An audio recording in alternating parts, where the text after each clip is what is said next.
നാട്ടുകൾ വിഷന്റെ news at 7 വാർത്തകളിലേക്ക് ഏവർക്കും സ്വാഗതം. വാർത്തകൾ ചുരുക്കത്തിൽ.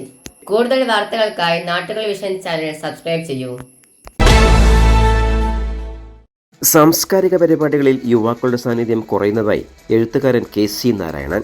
കടമ്പഴിപ്പുറം സാംസ്കാരിക വേദിയുടെ 3ാം വാർഷികത്തോടനുബന്ധിച്ച് റീന രാധ രചിച്ച നഗരപശു എന്ന കവിതാ സമാഹാരം പ്രകാശനം ചെയ്ത് സംസാരിക്കുകയായിരുന്നു അദ്ദേഹം. കവി PP രാമചന്ദ്രൻ എഴുത്തുകാരിയായ ഡോക്ടർ സുഷമ ബിന്ദുവിന് നൽകി പ്രകാശനം ചെയ്തു. കടമ്പഴിപ്പുറം സർവീസ് കോഓപ്പറേറ്റീവ് ബാങ്ക് ഹാളിൽ വെച്ച് നടന്ന ചടങ്ങ് സാംസ്കാരിക വേദി പ്രസിഡന്റ് P ബാലൻ അധ്യക്ഷത വഹിച്ചു. G ദിലീപ് കുമാർ നാട്യശാസ്ത്ര, CP ഹേമചന്ദ്രൻ, വൈജയന്തിമാല, നിമിഷ ശ്രീകുമാർ എന്നിവർ സംസാരിച്ചു. റീന രാധ മറുപടി പ്രസംഗം നടത്തി. അത്തിപ്പറ്റ രവി, പ്രകാശ് നാരായണൻ എന്നിവർ കവിതാലാപനം നടത്തി. C നാരായണൻ മാസ്റ്റർ സ്വാഗതവും സതീഷ് നന്ദിയും പറഞ്ഞു.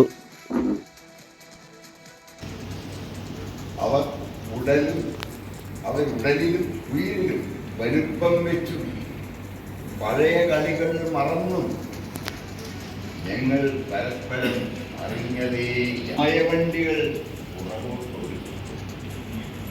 അന്നേരം ഇത്തിരി നേരം സമയവണ്ടികൾ പുറകോട്ടൊഴി തിരിച്ചു വന്ന് ഒരു മാത്ര നിശ്ചലമായി ഇംഗ്ലീഷ് വൈദ്യത്തിന്റെ മുമ്പിൽ പരാജയപ്പെട്ടു. അപ്പൊ ആ ജീവൻ വശയാണ് ഒരു നാടിന്റെ നാടി നോക്കി അതിന്റെ ഭാവി പ്രവചിപ്പിക്കുന്ന ആ വൈദ്യം ആണ് എല്ലാ സർഗാത്മക കലാകാരന്മാരും.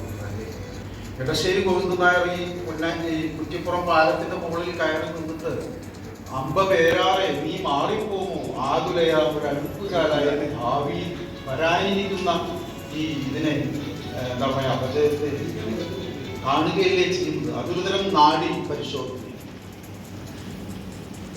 ഇപ്പോ സ്വാഗത പ്രാസംഗികൻ അദ്ദേഹം KC നാരായണനെ ചെറുപ്പത്തില് അച്ഛൻ ഡോക്ടറാക്കണമെന്നാണ് ആഗ്രഹിച്ചിരുന്നതെന്ന് പറഞ്ഞു. ശരി, ഞാൻ KC ഡോക്ടർ ആവാത്തത് എത്ര നന്നായി നമ്മളെ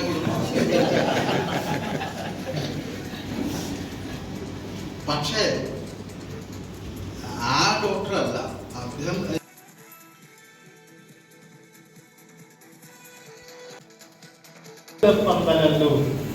സംഗീതത്തിന്റെ ആട്ടക്കഥയുടെ കവിത തേനൊഴുക്കിന്റെ ശശ്വത് സങ്കേതം പൂർവ സാംസ്കാരിക സകല കലാശാല ഇന്നായിരുന്നു എന്ന് VK വിളിക്കാരനല്ലാത്ത VK ഗോവിന്ദൻ നായർ എന്ന കവി.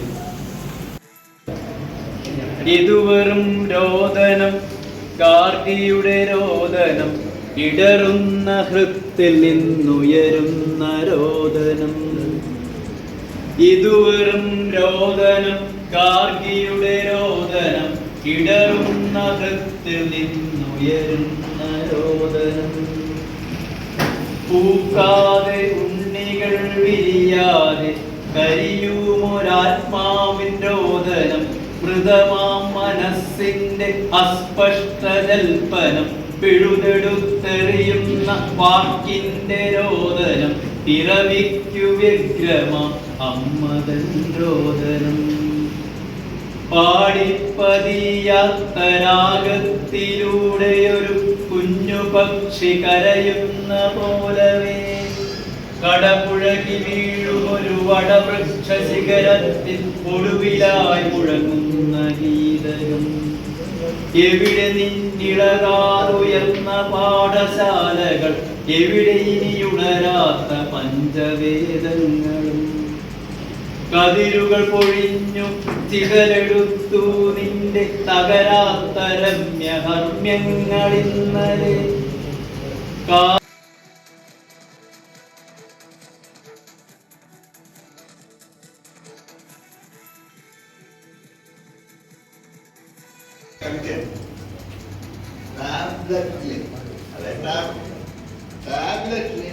പ്രകാശ ലോകത്തിൽ നിന്ന് ഈ ടാബ്ലറ്റിലൊക്കെ അതിൻ്റെ ഉള്ളിൽ ലൈറ്റ് വെച്ചു.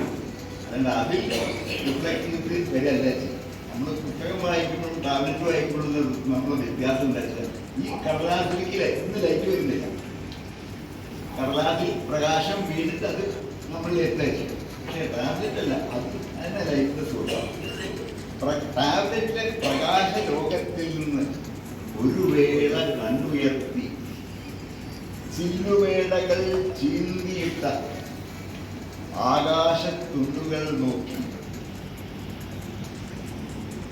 കുഞ്ഞി ചോദിച്ചു, ഗ്രാൻഡ്മ, എന്താണ് ഈ മണ്ണ്? എന്താണ് ഈ മണ്ണ്? ഇതുപോലത്തെ ചോദ്യം എൻ്റെ ഭാര്യ ഒരു ടീച്ചറായി. അവർ 9ാം ക്ലാസ് പഠിക്കുമ്പോൾ, ടീച്ചർ എന്താണ് ഈ റൈസ് എന്ന് പറയുന്ന സാധനം? നെല്ല. അപ്പൊ ടീച്ചറും നെല്ലെന്താ റൈസ്? ഇങ്ങനെ റൈസ് നെല്ലുണ്ടാവുന്നത്. റൈസ് ചെടി എവിടെയെങ്കിലും കണ്ടിട്ടുണ്ടോ? ഇതാണ് നഗരത്തിലെ ഒരു കുട്ടിയുടെ ഒരു ബോധം. ഇതെങ്ങനെ പറഞ്ഞു കൊടുക്കാം? അപ്പൊ ഇതിനോടനുബന്ധിച്ച് ഞാൻ വേറൊരു അത്ഭുതകരമോ വ്യസനകരമായ കാര്യം പറയും. എൻ്റെ സുഹൃത്തായിട്ടുള്ള ഗോപിനാരായണനും ജെസ്സി അവർ മലയാളം പള്ളിക്കൂടം തിരുവനന്തപുരത്ത് സ്കൂളിലാണ്. ഞായറാഴ്ചയും ശനിയാഴ്ചയും മാത്രമേ ഉള്ളൂ കുട്ടികൾക്ക് മലയാളം പഠിപ്പിക്കുക എന്നുള്ളതാണ് അവർ ജോലി. അപ്പൊ അതിൽ വരുന്നതൊക്കെ വലിയ ഫ്ലാറ്റുകളിലൊക്കെ താമസിക്കുന്ന കുട്ടികളാണ്.